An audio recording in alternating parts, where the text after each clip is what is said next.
Thank you for joining another episode of Do What You Love. I'm Jeff Kirkshin, and I appreciate everybody subscribing and rating. And you know what I love most about having the opportunity to do this podcast is how unique each and every guest I have on the show is. I mean, from one week, we could be talking to a cancer survivor. Another week, we could be talking to an in-arena host. To the next week, I've been waiting to have somebody in the religious sphere of the world on for a long time. And today, I'm really excited to introduce my audience to Pastor David Dendy. Now, Pastor and I have a very interesting story, I guess you could say, of how we met, but let's bring him in. Hey, Pastor, how are you? Good to see you. Good day to you, Jeff. Great to see you. And hey, thanks for having me on the show. This is fantastic. If you're watching on YouTube, you might see his really, really cool backdrop he has there. But if you're not, he is coming from the Loafin Studios, the Laugh Often and Fear Not Studios. I love that. You've got your whole setup. I created a podcasting studio in my home to do video work, to do podcasting. Is you're in your house right now? No, I'm in my office at the church. Oh, and so is this like a part of the office? Is this a side room? How did you swing this? Little side room, the inner sanctum. Got it. This is where God speaks, right in here. Right. Nowhere else. It's just right in here. Oh, I love it. Well, so Pastor David Dendy is the pastor of a Las Vegas Presbyterian church called Mountain View Presbyterian Church, and him and I actually met. And I got to just give credit to you right off the bat for your ability to make me feel included in your church. I was living a little bit closer up towards where your church is located. At the time, I had just moved to Las Vegas. I didn't know anybody besides people I worked with. And I grew up in a Presbyterian church, Darnestown Presbyterian Church in the state of Maryland. And I was looking for another PCUSA, for those who know, and I was looking for that structure. That's what I was used to. And I walked into Mountain View and immediately felt the similarities of the two churches just because, one, they're both Presbyterian churches of the United States, but just the driven attitude of the pastor, of the people, of the smiles. And you introduced yourself, and I wrote my name on a little notepad too when I walked in, and like that week, I got a phone call from you. This is what you do, is you welcome people into the community and into your church. I think that's so special. Well, yeah, absolutely. And I do remember the day you walked in because you were so young compared to some of our members. So I'm like, how did this guy find us? And so I think especially moving to Las Vegas. I'd be interested to hear your take on this. No one who lives in Las Vegas ever thought they would ever live in Las Vegas. I mean, it's like, you go there on vacation, you may go there, the Strip and all that kind of stuff, but then all of a sudden you land a job here. And it's like, wow, what do I do now? And like you and like me, and when I've moved to other towns, is you find that home base, find that foundational place that's always meant a lot to you and served you well over the years. And for many of us, that's the church. And somehow you walked in, and so I'm like, hey, I want to make sure not only you but everyone who walks through the doors, hey, welcome. We're glad you're here. Well, that meant a whole lot. And for the record, I ended up moving down to Southwest Las Vegas shortly thereafter. And with you guys up in Sun City, it was just a long ride out. I'm a member of a different church now. I'm proud to be a member of, any church. And my fiance and I go every single Sunday. We've served. I've done Bible studies. But I think the important thing is, Pastor, like you had more of an influence on my journey to find God again as a young adult than you would imagine. Because for me, this was the first time I had stepped into a church with intention to go to church on my own. Like, I'm doing this. And I had moved there. I Googled Presbyterian churches and I found you guys. And to feel like by someone human, not just by this thought in my head, which was obviously influenced by something else, but by somebody human, to say, hey, thanks for coming out. Nice to meet you. I'm the pastor. Come on in. Welcome.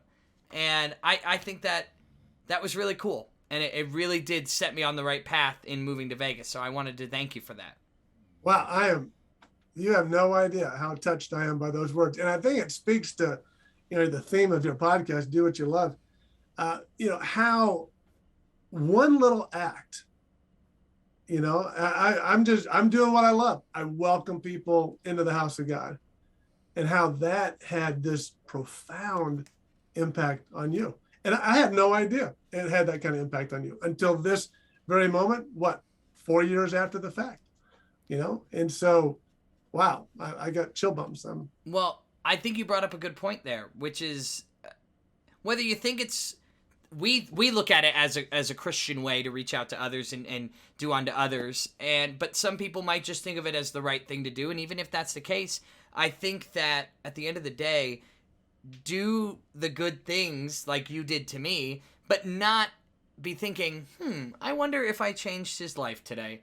Let me hear what I did for others. It's like, no, you don't realize, exactly just like you said, you didn't realize the profound impact you made on me, but think about that every single day, whether it's, paying for somebody's coffee or holding the door open for somebody or just having a conversation on a bus.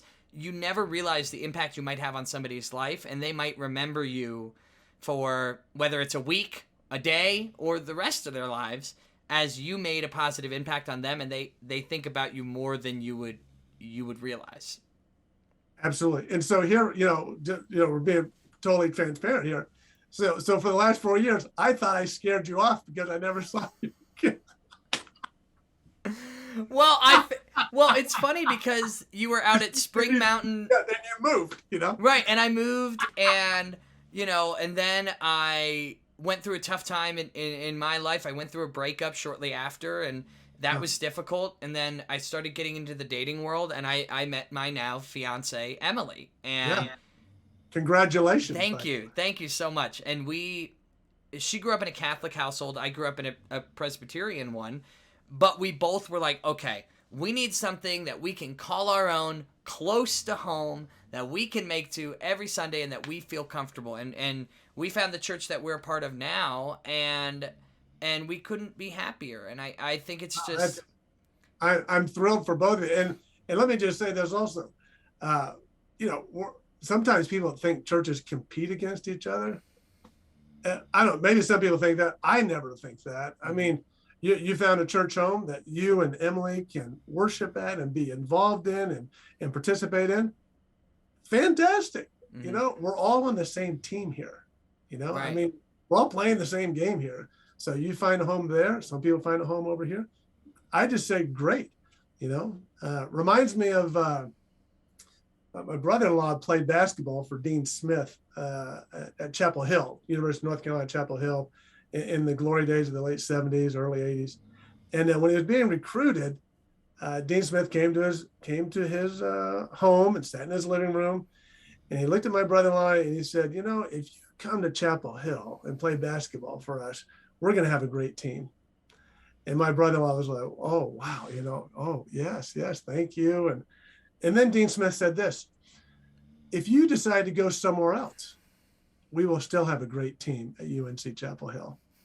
I mean, we're going to have a great, whether you go to my church or not, we're going to have a great time where we are. You're going to have a great time where you are. We're going to worship God. You're going to worship God.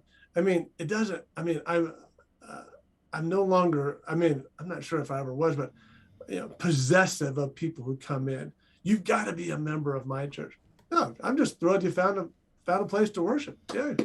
I think that is such a great perspective on looking that way.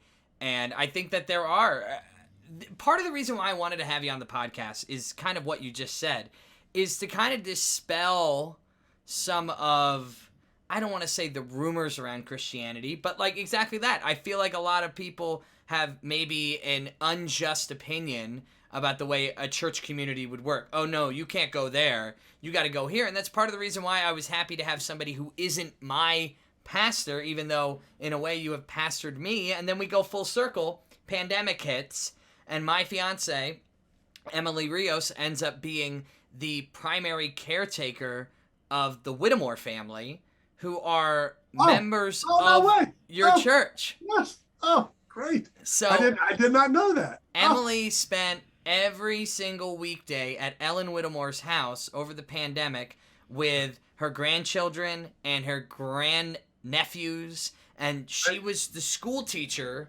for these kids.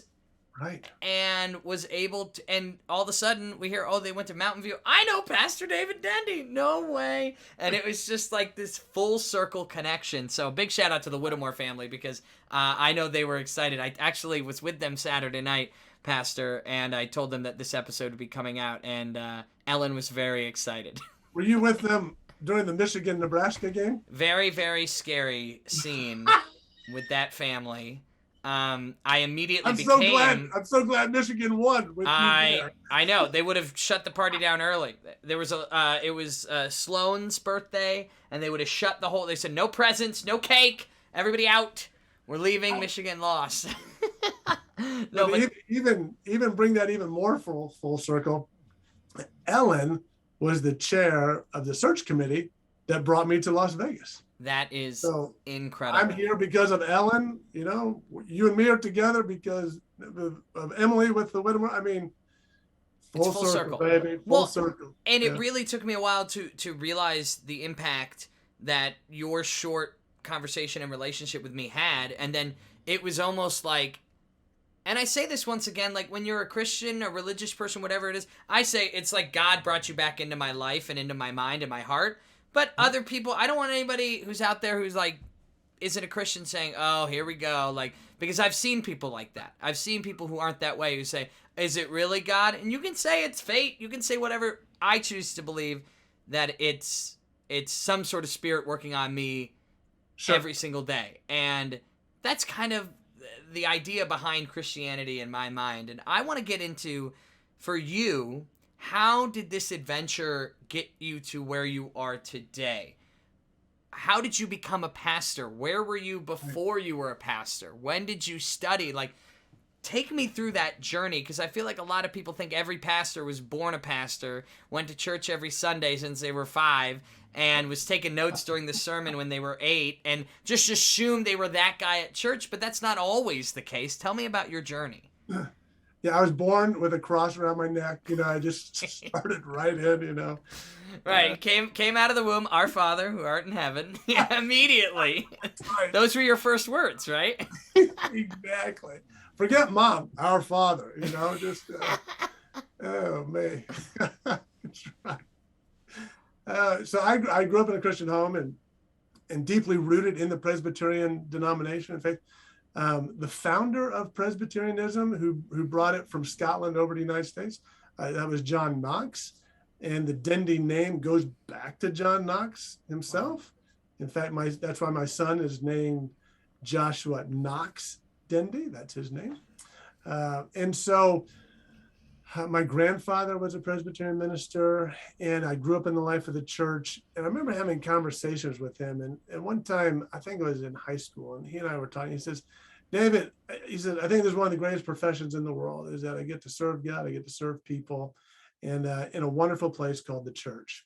And so when I went to college, I grew up in Southern California, went to college at Davidson College in North Carolina. Go Steph Curry, you know, we our guy.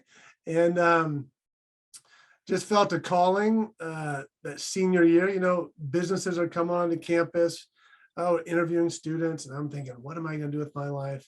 And I just felt like, you know, let's do what you love. Love the church, love serving in the church.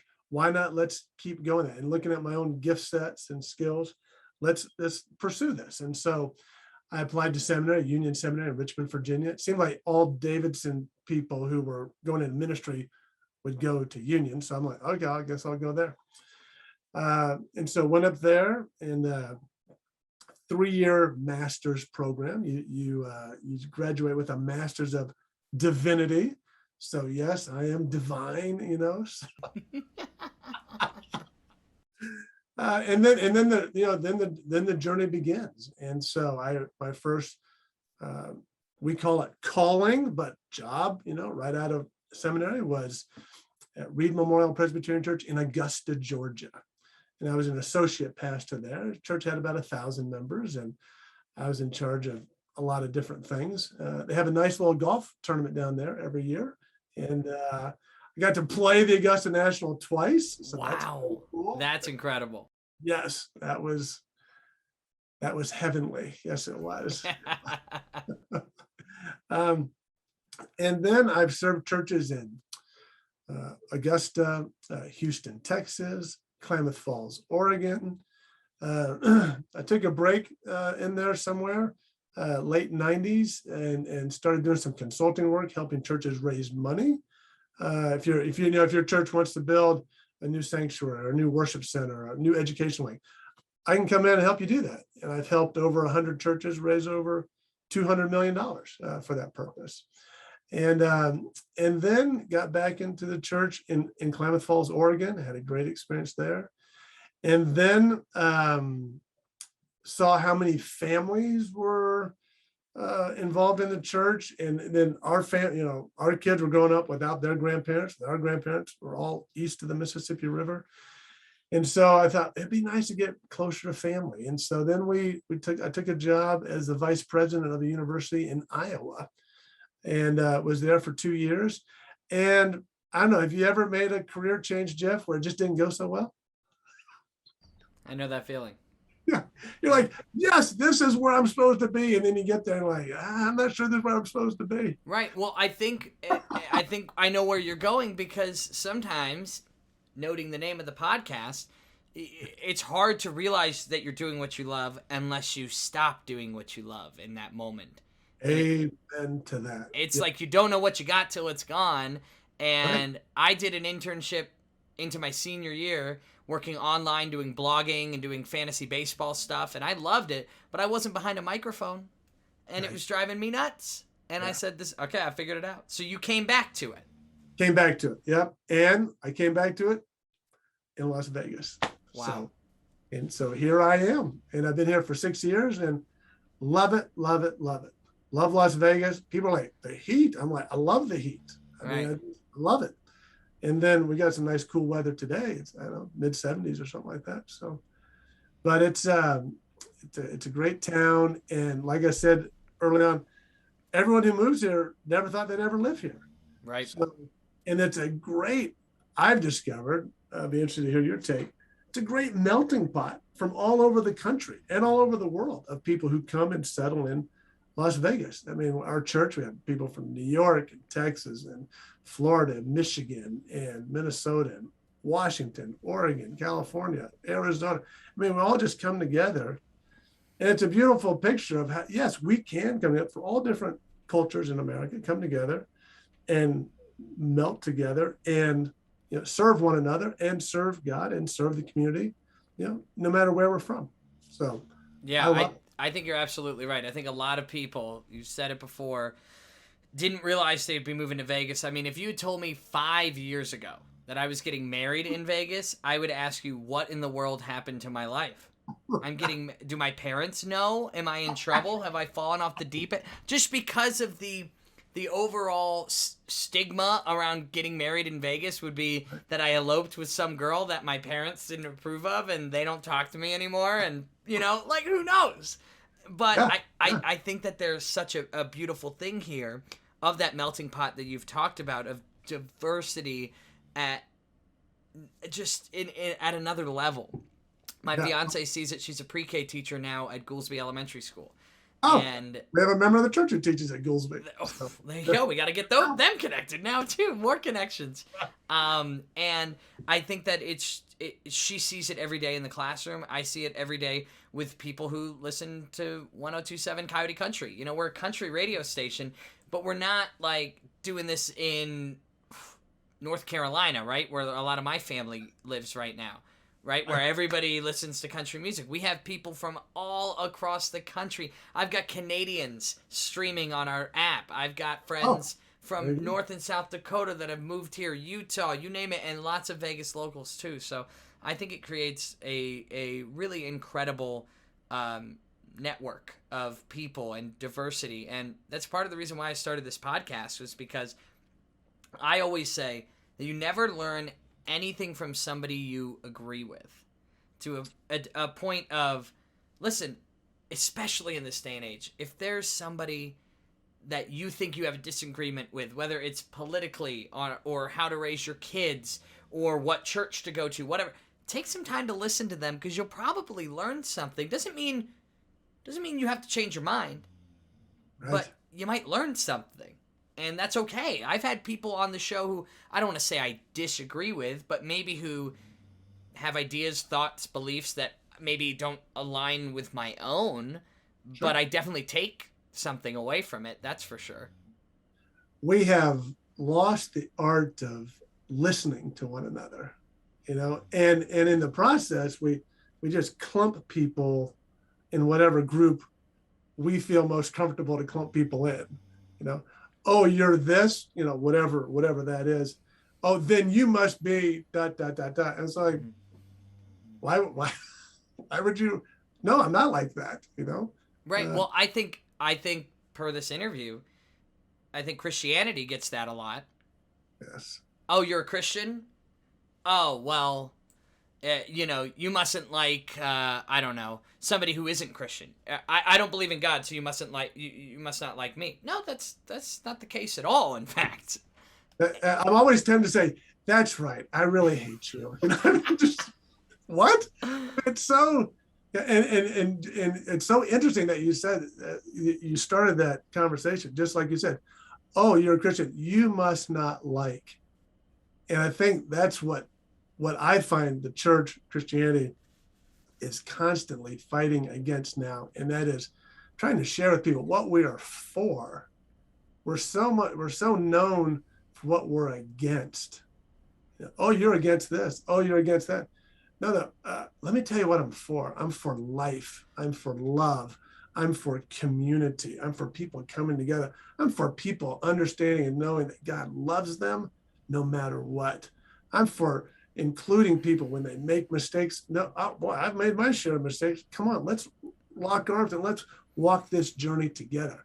I'm for people. I'm for, let's come together. I'm for Jeff, Right. Let's do this. Right. And I agree. And I think it goes for religions. You look, I some of my closest friends, I've got a buddy who grew up and he's Hindu, and I've got a buddy, one of my closest friends is Jewish. And you always, and not even in the religious sphere, you see a friend who maybe owns a gun in their home, and you say, well, you own a gun, that means you must not like people who voted for Joe Biden, or what, and I don't get political ever on my morning show, on my podcast, but the point is, why are we always going to, you must not do this, you must not like this, versus like, hey, okay, I understand a little bit more perspective on your life. It doesn't have to be a negative thing. And I feel like a lot of the times people generalize to the worst degree of a group of people. Well, I don't even know if you know this, but I love to do stand-up comedy. And so I got a chance in January of 2020 to perform at Caroline's Comedy Club on Broadway in New York City. Wow. Times Square. And I was with, I think, 6 or 7 other comics, and this was all of our debut, and we had spent weeks together online working on stuff together. And this was the craziest thing. 3 of them that night in New York City, we had some time before the show, and they said, David, I want to let you know something. I have never met a pastor until I met you. And my takeaway, David, is that if I was in Las Vegas, I would come to your church. And why was that? Because we took the time to sit down and get to know each other. And like you said, Jeff, we took time to listen to each other. And they realized, oh, this guy's a pretty cool guy. He's kind of normal. He's got a sense of humor. And how many times in those times when you took the time to just chat, you weren't just sitting there being like, here, let me show you Isaiah chapter 4. You were just being David, Yes, you're a pastor, and you want to bring people to God and bring people to not even your church, just to church. As you said before, you're happy that I found a church that is perfect for me and my fiance. However, I think that is such an important part that a lot of people don't realize when it comes to at least Christianity, is like, these pastors are people. Right. You know, you did a stand-up comedy show in New York. That's so cool. It was a lot of fun. I mean, it was one of the greatest nights of my life. I mean, it was unbelievable. So We're on with Pastor David Dendy of Mountain View Presbyterian Church. Now, Pastor, I don't want to get, I don't want to put you on the spot, but I feel like a lot of the times it can be difficult to come back to faith, especially people around my age. And a dominant part of our audience of this podcast is around my age. And, okay. But, how old are you, Jeff? I'm 28. 28. So... Okay. But I know that the Sun City residents are going to get a hold of this podcast, so we'll probably get some love from the upper demo, which I'm excited about. Ellen Whittemore already told me she's going to share this out with all of the congregation, so I'm really looking forward to that. There you go. I know I will. But with that being said, I think that a lot of people wonder and question as they get older. They're like thinking to themselves, okay, how does faith fit into my life? And they begin to doubt it. And I remember a conversation that really struck me. I was not going to a church at the time. I'd grown up religious. I think I had my own doubts from time to time on what I really felt and what I really believed. And I hadn't opened up a Bible in easily 5 years at that point, maybe longer. And somebody asked me, and it's somebody I respect, and I'll leave them nameless, and somebody I feel like I can have these conversations with, so I didn't feel like I was being attacked, but I definitely had this in the back of my head. And he said, Jeff, children die of cancer. They've never done anything wrong. Babies die right after birth. Right. People are viciously attacked on the street for no reason. Why? How can you believe in a higher power when bad things happen like that? And I didn't have an answer for him. I mean, I'm going to be honest with you, because I wasn't connected to my faith at the time. And I don't want to put you on the spot, but I want to know from your perspective of, I am putting you on the spot. What's the answer? What should I have said? But to that point, I mean, I know there is no right answer to that question. I'm not expecting you to come up with this grandiose all is fine, because we know it isn't in that moment. But when somebody comes to you questioning their own faith, let's just say because of something tragic that happened to them, what do you say? Yeah. I've learned a phrase that has served me well over the years. It's one of my favorite phrases. And it goes like this. It's just 3 words long. I don't know. I don't know. Why was that 4-year-old shot in a drive-by shooting? I don't know. I mean, why did that 4-year-old have to die? I don't know. Why did someone drive by shooting? Well, someone chose to do that. Someone probably grew up in a home that maybe they were abused, and they're living out a life of anger and frustration. And yeah, I get that. And they're learning, they're doing some not so good things. I think, but but once again, if you sit down with someone who really wants to have the conversation, then one thing I'll not manipulate the conversation, but just one thing I will try and lead us to is, okay, yeah, this child died, or someone got cancer and died. This, okay, these things. But what is the opposite? What's the opposite of what you would hope to have happen? For God to control our every thought and action, that we're just robots? God gave us a choice. You have the choice to choose between good and evil. Some people choose evil. You have the choice to choose between life and death. Some people choose death. Some people choose anger. Some people choose love. Some people choose life. Why do these bad things happen? Well, God created an economy that we have these choices, and we can, I would rather live in a world where we have the choices than to live in a world where I had no choice whatsoever. And then I was just a Robotron, just doing what God wants me to do, where would the joy be in that? I mean, there are things that we have to do. Do what you love. Do you love what you have to do? Or do you love what you choose to do? I don't know. Does that? No, I think that hit the nail on the head. I mean, it comes Can I down. can I say one more thing? Please, yes. Because you said, hey, preach, Pastor. Let me stand up. Now you said, hey, this age group, this demographic, full of doubts and maybe move away from the faith. I'll say right off the bat, I think the church overall has done a poor job with the idea of, you got doubts. This is the place to ask the questions. This is the perfect place. The church is the best place to ask the questions. I know I can only speak for myself. You come into my church and say, I don't think this, and I have trouble believing this. I would go, fantastic. Let's sit down and talk about this. Just like, your family, huge baseball fans. If I want to learn about baseball, do I want to go off into a corner somewhere and go, man, I wonder what I can learn about baseball sitting over here? Or do I say, you know what, go sit with Jeff and watch a game with him and then ask questions about the game as the game's going on? Why is this so important? And you'd be like, oh my gosh, this is the most important part.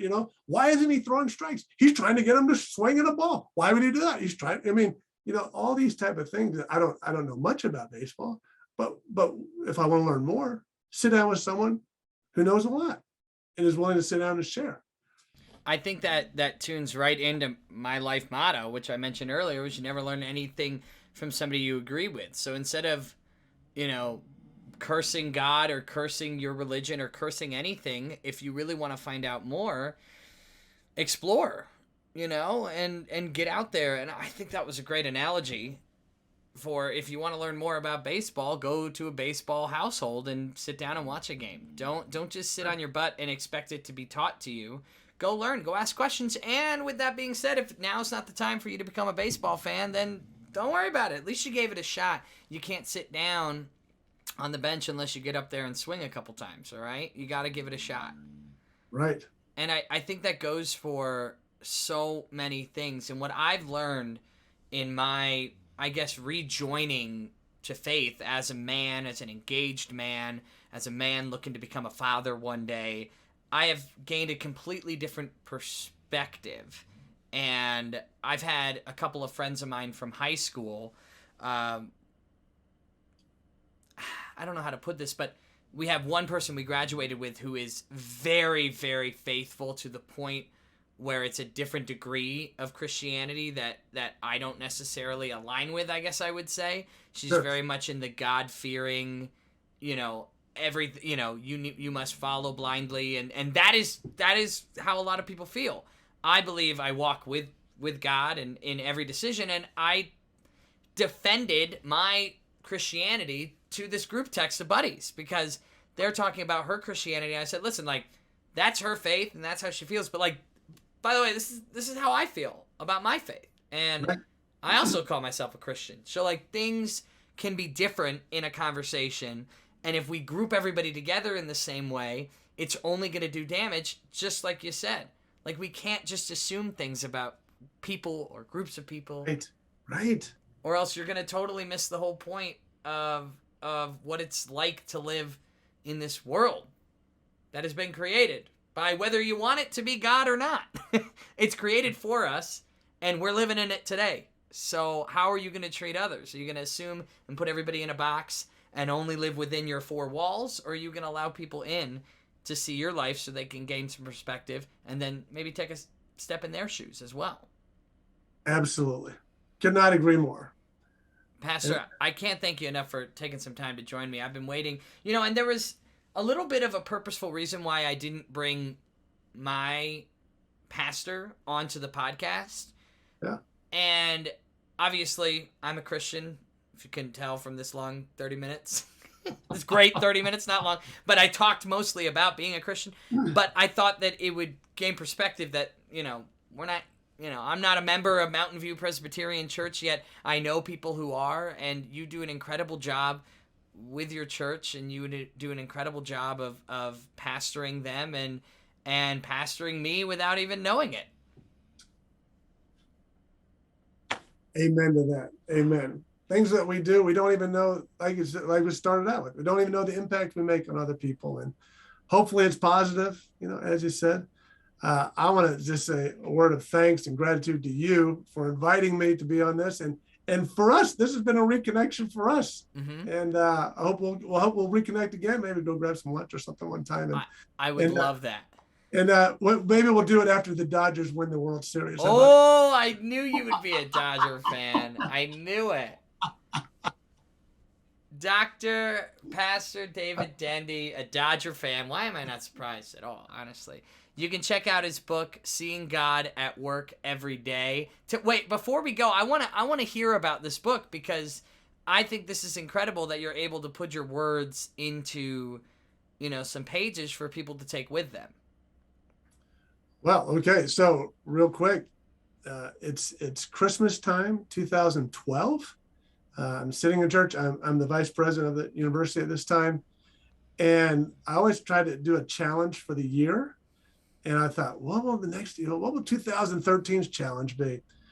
And then I just heard God's voice just say, I want you to write a blog every day where you see me at work. And I thought, a blog? I don't even know what a blog is. I don't even know. I've never even done a blog. I don't even know what in the world. So I'm like, I guess I'll figure it out. And so for the year 2013, I wrote a blog every day, 365 blogs on where I would see God at work. It might be in a conversation. It might be through nature. It might be through something that happened that day or whatever. And so I did it. And then about halfway through the year, on the same day, like 4 people said, you got to put this into a book. I thought, I never even thought about that before. Thought I always wanted to write a book, but I thought, what would I write about? I don't know what to write about. And so this book, Seeing God at Work Today, is, 40 of those blogs, and just where you see God at work. And then there's some questions after each chapter for reflection and whatnot.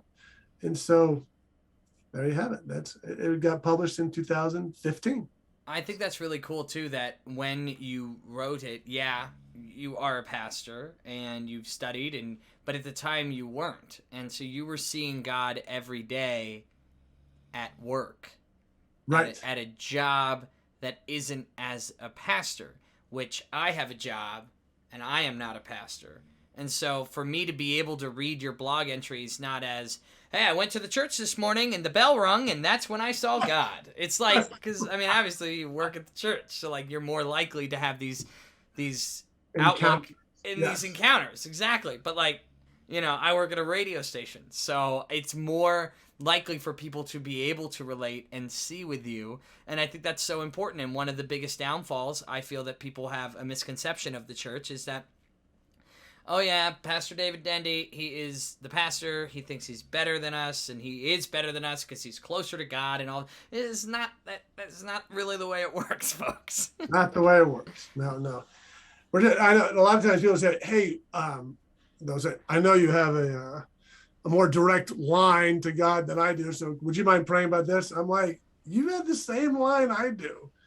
My bandwidth is exactly the same as your bandwidth. There's no like, oh, my pipeline's really big. No, it's the same as yours. We all have equal access to God. And to me, that's the beauty of God, that all of us have equal access. I think that's a great time to wrap it up. Pastor David Dendy, thank you so much for your time. I really, really appreciate it. Mountain View Presbyterian Church in Las Vegas, Nevada. And I appreciate you. Thank you so much. Jeff, I appreciate it. The world is better with you in it. So thank you. And congratulations on your engagement to Emily. And, if you had her on the show right now, we could just get that thing done right now. I'll suggest it. When she gets home from school, we'll open up Zoom again. It'll be great. Thanks, Pastor. Thank you, Jeff. God bless.